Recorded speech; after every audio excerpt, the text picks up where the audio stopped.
então, já seguir para a próxima mesa imediatamente. Agradecer a participação aqui por Skype do professor Florian Hoffmann. Florian, você nos escuta?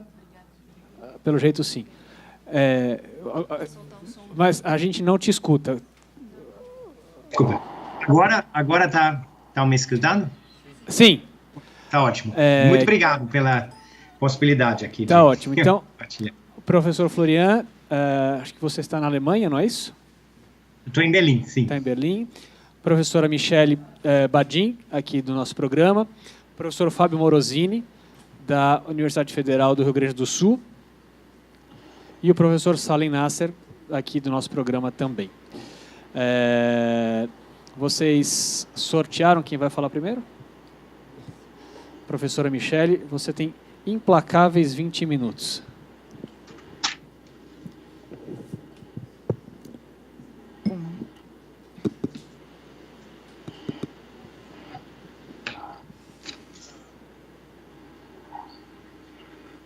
Ok.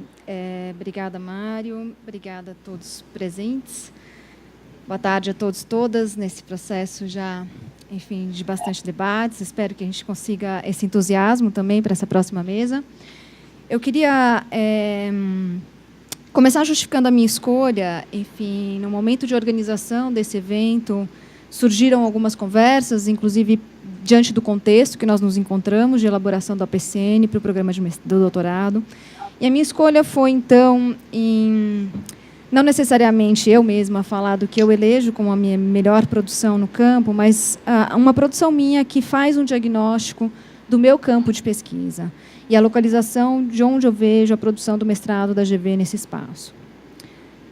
E também daria continuidade a alguma coisa que já foi comentada aqui, essa característica da nossa escola e a opção pela não departamentalização, do meu ponto de vista, nos leva a trabalhar com problemas de pesquisa e não necessariamente produzir por áreas. Isso favorece um diálogo maior entre as sub-áreas do direito, mas, no fim do dia, a gente acaba sendo encaixado em uma das sub-áreas pelos nossos interlocutores e pelos órgãos reguladores. Eu costumo olhar para a sub-área com que trabalho como um campo de pesquisa e análise, não como um espaço fechado em categorias e princípios. Aqui, talvez, eu me valha da vantagem de falar em um campo de nomeação mais recente, o direito internacional econômico, que assume essa epígrafe a partir dos anos 60, associado a uma sub-área, o direito internacional, que Austin já tem sido questionada, desde Austin tem sido questionada como parte do direito. Portanto, se é sociologia, se é ciência política, relações internacionais, o fato é que eu olho para as regras e as estruturas jurídicas que sustentam relações econômicas para além das fronteiras do Estado, suas características e suas formas de funcionamento. Eu optei por pautar minha fala em 2 pesquisas de mapeamento que eu desenvolvi nos últimos anos e depois um breve depoimento que será complementado pela fala do professor Fábio Morosini a respeito de pesquisas que temos conduzido juntos na parceria GV-URGS, a Federal do Rio Grande do Sul. Portanto, eu faço uma análise interna da academia e da GV, e o Fábio vai apresentar um pouco das nossas abordagens no campo do direito e desenvolvimento a partir de um exemplo da nossa produção. As 2 pesquisas de mapeamento que eu desenvolvi nos últimos anos focaram em entender o perfil da produção acadêmica no campo do direito internacional e econômico no Brasil e da pesquisa empírica no campo do direito internacional e econômico internacionalmente. A posição de arquibancada que foi sugerida no título dessa mesa pode ser definida no campo acadêmico pela falta de pessoas para formar um time, pela falta de treinadores, pela falta de habilidade de jogar o jogo, pela falta de recursos para participar do jogo. No campo do direito internacional e econômico, alguns números podem nos ajudar a entender a nossa posição para jogar o jogo. Sinteticamente, o levantamento sobre a pesquisa acadêmica em direito internacional e econômico no Brasil registra uma alta concentração da produção, em termos regionais, no Brasil, em alguns profissionais, e, curiosamente, com um baixo grau de internacionalização. Alguns resultados dessa pesquisa empírica que nós fizemos a partir da comunidade acadêmica brasileira. O perfil da área coincide com o perfil do acadêmico em direito. No mapeamento que nós fizemos via CVLATS, de 1994 a 2004, nós identificamos 105 professores doutores ativos trabalhando no campo de direito internacional e econômico no Brasil, Isso corresponde a 3,5% dos doutores com vínculos em instituições de ensino superior no Brasil. O perfil predominante é do pesquisador em direito, como profissional natural do Brasil, do sexo masculino, 71%, com título de doutorado obtido em instituição de ensino superior pública no Brasil, 74%, que atuam nas regiões Sul e Sudeste, 88%. Em alguma medida, Fábio e eu somos um reflexo disso. Uma particularidade dessa área. Em contraste com o perfil da área do direito, no campo do direito internacional e econômico, os pesquisadores costumam divulgar seus trabalhos em periódicos com seletiva publicação editorial, 50% a mais do que em livros e capítulos de livros, e poucos manuais e livros monográficos fazem parte do conjunto produzido na área. Algumas distorções sobre a nossa produção. Nós temos um baixo nível de profissionais produtivos, com produção articulada em grupos de pesquisa. Dos 105 currículos analisados, 17 com projetos de pesquisa ativos, 16% da população que trabalha na área. E apenas 3 são vinculados a grupos de pesquisa registrados no CNPq, o que significa 0,2%. Também é concentrado o número de pesquisadores mais produtivos. Apenas 8 estão no índice de publicação de 2 a 3 artigos por ano.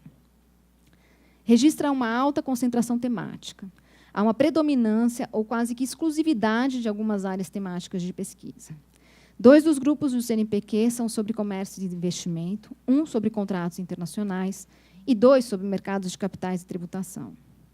Uma distorção ainda aqui, muita publicação sobre a temática de integração, sem registrar nenhum grupo de pesquisa nessa área.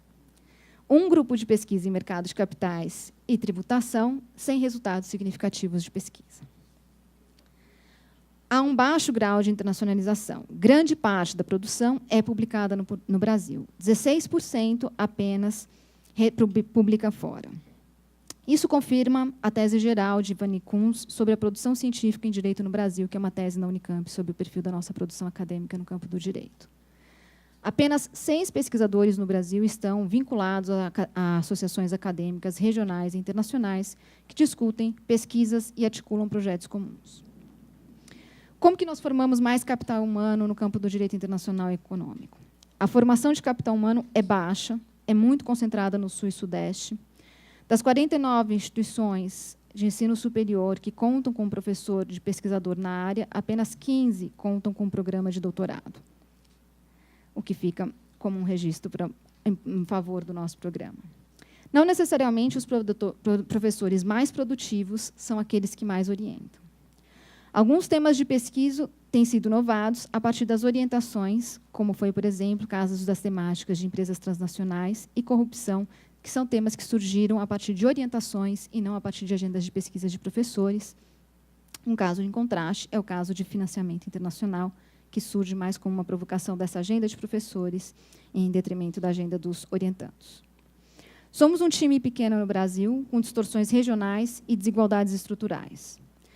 A GV é uma das poucas instituições de ensino que participa no campo, com participação internacional e financiamento para pesquisa. O foco dessa produção tem sido o recurso a técnicas de pesquisa empírica. E essa escolha tem uma relação com o perfil da escola, dos profissionais, mas, sobretudo, com o estado da produção do campo no Brasil. Explico. Em 2014, juntamente com o professor Fábio, desses poucos pesquisadores em direito internacional e econômico no Brasil, elaboramos um projeto de pesquisa comum interinstitucional. Nosso objetivo era montar uma pesquisa que pudesse retratar as reais formas jurídicas usadas pelo Brasil para suas relações econômicas internacionais. Deixar de partir dos marcos, dos cânones do mainstream do direito internacional e econômico para conseguirmos acessar o que efetivamente acontece no Brasil. Escolhemos um país não tradicional, pois era o que havia mais incrementado as relações com o Brasil naquela última década, que era Angola. A pesquisa das fontes primárias e entrevistas era um nosso foco para entender o que sustentava juridicamente o incremento do fluxo econômico entre Angola e Brasil. Conseguimos articular, em 3 anos de pesquisa, um grupo de 30 pesquisadores entre as 2 instituições, entre alunos de graduação e pós-graduação, com a organização de 2 livros, um de editora nacional, outro de editora estrangeira, 3 livros em periódicos estrangeiros, 2 edições de revistas especiais, 7 artigos em periódicos nacionais, além de uma participação numa dezena de congressos nacionais e internacionais.